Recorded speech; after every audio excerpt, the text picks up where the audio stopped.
I was 5 months pregnant. The lifeboat became overloaded. To save the dream girl, he broke my fingers one by one and pushed me into the water. I was begging desperately, but he remained expressionless. Layla can't swim. She'll die if she goes down. He probably didn't know that I couldn't swim either. The rescue that Fabian mentioned arrived half an hour after I sank to the bottom of the water. His subordinates searched everywhere in the vast waters for my figure. Unfortunately, I had already died. My soul floated in midair, watching Fabian's subordinates helplessly and anxiously. "Captain, I can't see her. Could it be that she—" one of the subordinates asked. Fabian's cold voice came through the walkie-talkie. "What could have happened to her? Maybe another rescue team took her away." The subordinate, still unwilling to give up, hesitated and asked if Fabian could come over to help search for me. After all, I was missing without a trace. If something really had happened, Fabian became somewhat angry. "What good would it do if I went? Can I dive or predict her location? Can I magically know where she is? Enough, don't waste time. If you can't find her, then stop looking." Hearing this, I felt a chill run through my body. 8 years together, and even if it were a lost dog, one would still search. Besides, I was carrying his child. Yet he so easily gave up on rescuing me. Fortunately, I was already dead, no longer needing to endure such torment. I followed his subordinates and floated all the way to his side. At this moment, he was by Layla's bedside, wearing an expression of tenderness I had never seen before. Layla clung to his neck, crying pitifully. "Fabian, do you know how scared I was when the flood came? I was so afraid I would never see you again." Fabian gently stroked her forehead, softly comforting her. "I know, Layla. Don't be afraid. No matter what happens, I will always come to you first." Watching them embrace each other so passionately,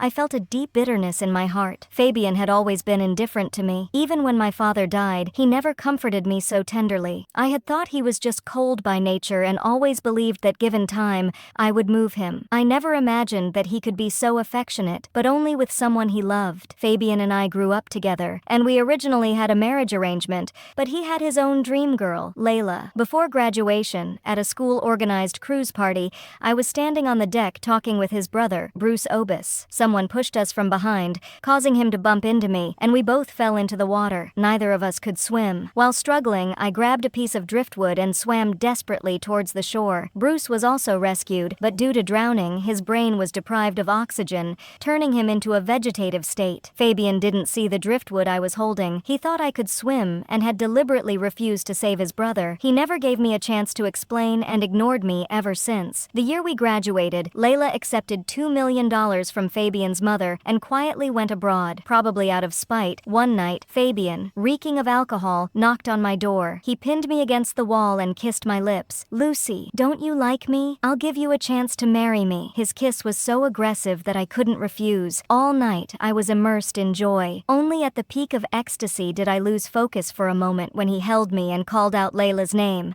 I loved him so much that even knowing I was just a substitute, I was willing. But the next morning, he threw his clothes at my feet and coldly told me to get out.